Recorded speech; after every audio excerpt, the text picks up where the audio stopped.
George Washington, Winston Churchill, Gandhi, they're all famous leaders in history, but when it comes to the revolution of the MPV in 1984, it was a French one.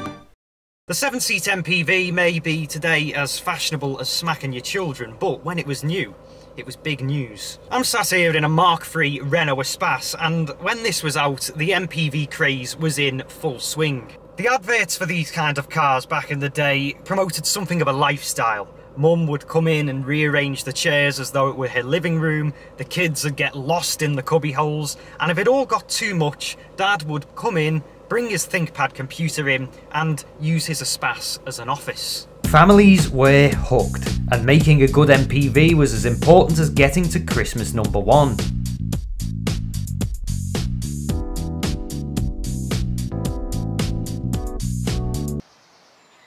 The main centrepiece of this car is the dashboard. It is an absolute work of art. It still looks futuristic today, and well, it just looks fantastic. We've got this blue patterned material all around the car that looks like something out of perhaps an old people's home, but that is not to say that it is unpleasant. It just looks very friendly and inviting. We've got the groovy vents in the middle running through on one continuous strip. Above, we've got the seen in many French cars digital display, which although we've got screens now, this just still looks so space age and so cool. Bank of warning lights either side, you'll be needing those. And below, we've got the huge storage unit, which as well closes and can be locked. It's just a massive sort of communal glove box in the middle of the car. And housed in that glove box, just to the right into the driver's reach, is just your standard radio. And first electrical gremlin of this car, the radio only plays greatest hits radio. Good news if you like ABBA and Rod Stewart 15 times a day, but bad news if you want to listen to anything else. Now, amongst all this, you may be wondering where the heater controls are. Of course you're not, you've probably seen them already in the B-roll, but here they are on the right here, fully to the driver's control, everything that you need in just one little pod, just here. And for the passengers, a more basic but sufficeable pod to the right. We've got a cigarette lighter, so we score points there, but I don't think we have an ashtray. The quirkiness of this car just goes on.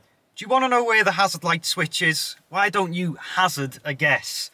No, you're wrong. It's on the ceiling. That's where the hazard and the lock switch are. We've even got cup holders, for God's sake. My E46 doesn't have cup holders. Let's have a look what it was like in the back. Here we are in the back, and honestly, the brilliance continues. I think I love this car so much because it was one of the most interesting MPVs that you could buy.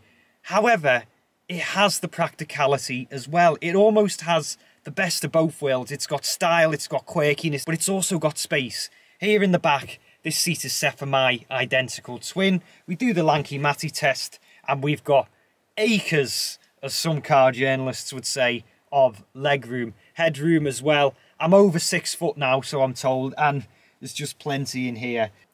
Look, I've just found we've got picnic tables in here as well, which automatically spill your dinner on you. Now, unfortunately, the seats for this car for the rearmost passengers aren't here. They're in John's house. I won't be lifting them over and into and fitting these seats today just to get a shot of my legs being round my ears. It's just not going to happen today. But one thing I will say though is, and it's typical of all MPVs really, is if you were to have the two rearmost seats up here in the back, and then you wanted to put, say, Ross Kemp in the boot, well, he wouldn't fit.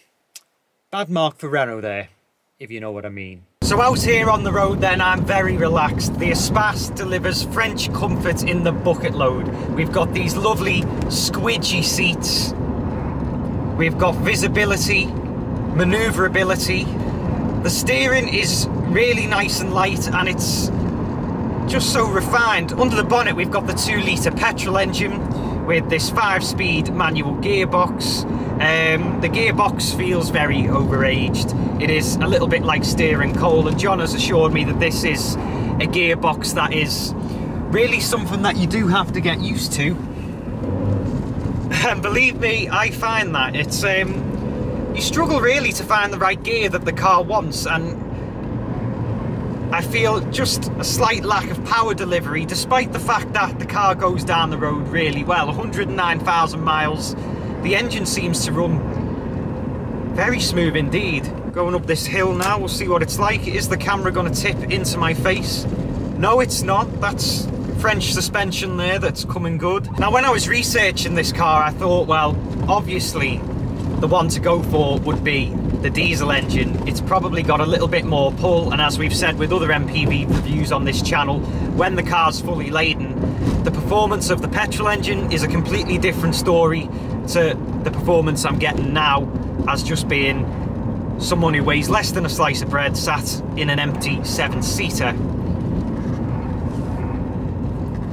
However, if you're not going to be putting too much strain on your Renault Espace and you're just doing things like tip runs and stuff, which is what John does now because his kids are all grown up, then really this engine does serve a purpose. It isn't the quietest of engines, but it is still very smooth and refined. It's lovely.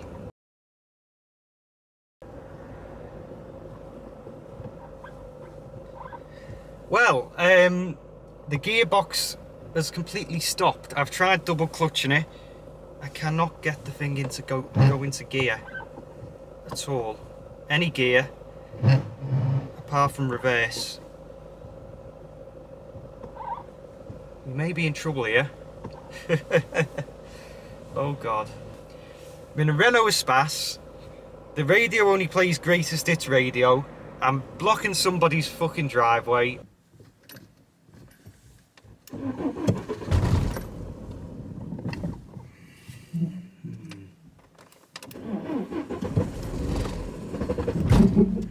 Clutch is completely gone.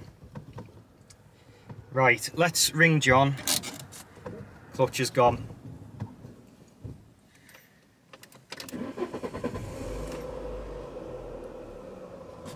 Hi, Matty. Hiya, John, you okay? Clutch is completely gone on me, you see. Oh. So with everything that's happened with this 5-speed manual gearbox, you may be inclined to go for the automatic. I wouldn't recommend that though, because I think automatic gearboxes from around this time period are a little bit like me in 2014 if you scroll through the channel back far enough. They're a little bit pre-pubescent, and as a result of that you have a lot of automatic gearboxes in cars from around this time, and I know this from my Peugeot 205, and the gearboxes, they're not very fun and easy to live with, as it may lead you to believe. It has jammed, hasn't it? What do you reckon it is, the clutch? Well, you know, this is strange. I can't believe this, really. There's a problem with the ignition, you know. It comes up all the time. The electronics on these cars are ridiculous. Service, it says, you know, but he does that all the time, you know. And it's only just had a service and a test. Clearly, this was a very stressful situation, and it was almost probably 100% my fault. Would we be able to get the Espace going again? Would John take me to the small claims court? I've never broke a car on road test before. Here's what happened in the end. I couldn't get it into first, so I just had to sort of roll it to where it was. So now I've been consigned to the back. Backseat driver. It's not what you want. Not what you want to happen, is it? No. You've got somebody else's car. Just going, oh, trust it to happen to me, you know. I hope it's not going on a YouTube video. I won't put your face in it. Oh dear me. This is the problem with this car now. You know, everything you do with it, it's 20 years old. You can't get parts, can you? You know, it was bad enough Renaults, you know, when it wasn't so old. Anything happened, the parts were just so expensive. Everything's enclosed, electronic. I've driven around for ages in this car, and a warning light kept coming on. Red warning light, stop. You know, and I know it's stop. You look in the handbook and it says, you know, call out, you know, stop, don't move the car, call out a Renault dealer immediately.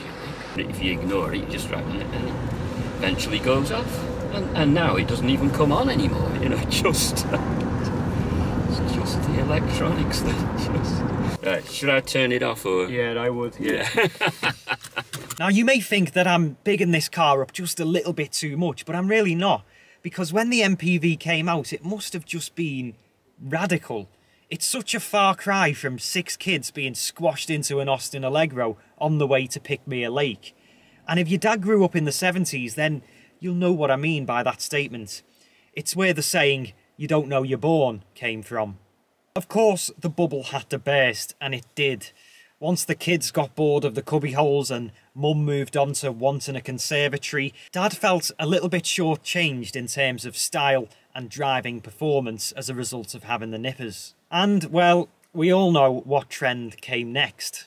So in conclusion then, the way I've been going on, this car isn't very bread and butter, but at the same time it is. At the end of the day, it's a 7-seat family MPV that drives like a 7-seat family MPV. The difference is, though, that it just has so much stuff that makes you smile. And I honestly think that Renault's MPV concept is one of the most underrated pieces of automotive history. See you next time.